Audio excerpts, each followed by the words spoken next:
azan sudah selesai belum?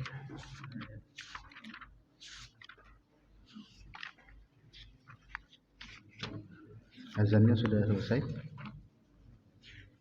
Belum. Terakhir sampai hadis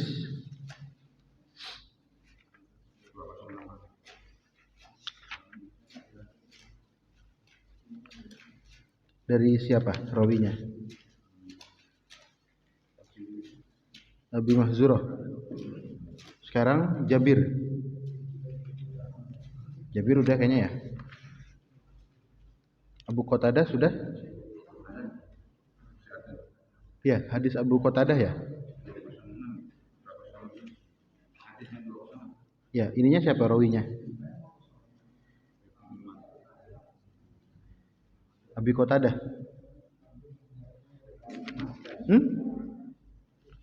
Jabir sudah. Abi Qatadah sudah ya, tentang azan maghrib dan isya di jamak. Ibnu Umar sekarang. Yang dari Ibnu Umar dan Aisyah. Dan Aisyah. Oh, ya, Ibnu Umar yang itu ya, setelahnya berarti. Ya. Baik, bismillahirrahmanirrahim. Alhamdulillahi rabbil alamin, wassalatu wassalamu ala asyrafil anbiya'i wal mursalin, nabiyyina Muhammadin wa ala alihi wa sahbihi ajma'in, amma ba'd. Alhamdulillah, pada kesempatan malam hari ini Allah Subhanahu wa taala mempertemukan kita kembali di kajian kitab Bulughul Maram min Adillatil Ahkam. Kita masih membahas yang terkait dengan azan. Jadi hadis-hadis berikutnya itu nanti akan menjelaskan tentang penyempurna ya dari terkait dengan azan. Sekarang kita lanjutkan. Wa an ibni Umar radhiyallahu anhuma inna Bilalan adzana qabla al-fajri fa amarahu an-nabiy sallallahu alaihi wasallam an yarji'a fayunadiya ala innal abda nama. Rawahu Abu Dawud wa dha'afahu. Dibaca terjemahnya silakan.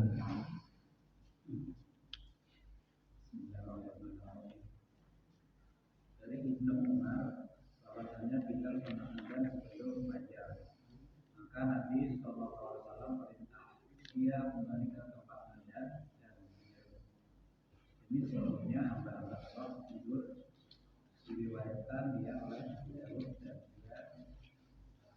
dia Ya, jadi Imam Abu Dawud mendoifkan hadis yang ia riwayatkan. Ya, jadi keterangan hadis ini kalau kita perhatikan seolah-olah itu ya bertentangan dengan hadis sebelumnya. Hadis sebelumnya menceritakan kepada kita bahwasanya Bilal bin Rabah itu azan pada waktu malam. Maka kita boleh makan dan minum bagi yang hendak berpuasa ya sampai azan Ibnu Ummi Maktum. Hadis yang kemarin itu derajatnya sahih, diriwayatkan oleh Imam Bukhari dan Imam Muslim. Nah, hadis yang tadi dibacakan diriwayatkan oleh Imam Abu Dawud. Secara substansi hadis itu bertentangan. Sebab dia hadis yang diriwayatkan oleh Abu Dawud, Rasulullah Shallallahu Alaihi Wasallam memerintahkan Bilal bin Rabah untuk kembali ke tempatnya setelah dia azan. Ya, artinya Nabi seolah-olah melarangnya, jangan azan sebelum waktunya. Karena sesungguhnya orang-orang yang beriman, hamba-hamba Allah sedang tertidur. Nah, jadi kalau dilihat hadis ini bertentangan nih. Hadis sebelumnya Bilal azan, Nabi perintahkan makan dan minumlah sampai azan Ibnu Ummi Maktum. Hadis yang berikutnya ya, Nabi memerintahkan Bilal kembali dari tempat azannya, maksudnya melarang dari azan. Terus gimana? Ya, maka para ulama dalam hal ini menempuh metode tarjih. Metode tarjih. Jadi di dalam istinbat fikih ya atau kesimpulan fikih, apabila ada dua dalil yang terlihat bertentangan, sebetulnya kalau hukum dari Allah dan Rasulnya nggak mungkin bertentangan. Tetapi bagi orang yang melihat dalil, ya, bagi orang yang melihat dalil, ini seolah kan bertentangan. Maka bagaimana caranya? Ada 4 cara yang ditempuh oleh para ulama. Cara yang pertama adalah dengan metode yang disebut dengan al-jam'u, menghimpun. Ya, dengan catatan apabila hadis-hadisnya itu bisa untuk dihimpun, tidak saling berbenturan. Dan juga hadis-hadisnya itu derajatnya sama-sama kuat. Kalau tidak bisa dihimpun ya, maka dengan cara yang berikutnya. Apa cara berikutnya? Yaitu dengan melihat nasikh dan mansukh. Apa itu nasikh dan mansukh? Dilihat yaitu mana dalil yang paling belakangan turunnya. Sebab apa? Bisa jadi dalil yang belakangan turunnya itu menghapus hukum dalil yang pertama kali keluar.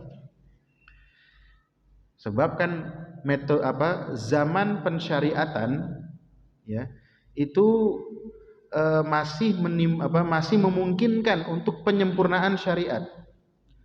Sampai sebelum Nabi wafat ya, ada beberapa hukum-hukum di dalam Islam yang mengalami amandemen kalau bahasa kitanya, sampai sempurna. Ketika Allah berfirman al-yauma akmaltu lakum dinakum, maka perkara-perkara yang sifatnya thawabit, yang sudah tetap, tidak mungkin berubah. Jumlah rakaat salat misalkan, nggak mungkin itu berubah. Itu diantaranya. Nah, tapi kalau tidak diketahui mana yang belakangan turun dalilnya, maka cara yang ketiga dengan namanya tarjih. Jadi tarjih itu metode jalan yang ketiga atau langkah yang ketiga. Bagaimana cara mentarjih? Ya tentu bukan kita. Kalau kita ya masih derajatnya belum ke sana ya. Tarjih yang dilakukan oleh para mujtahid. Ya.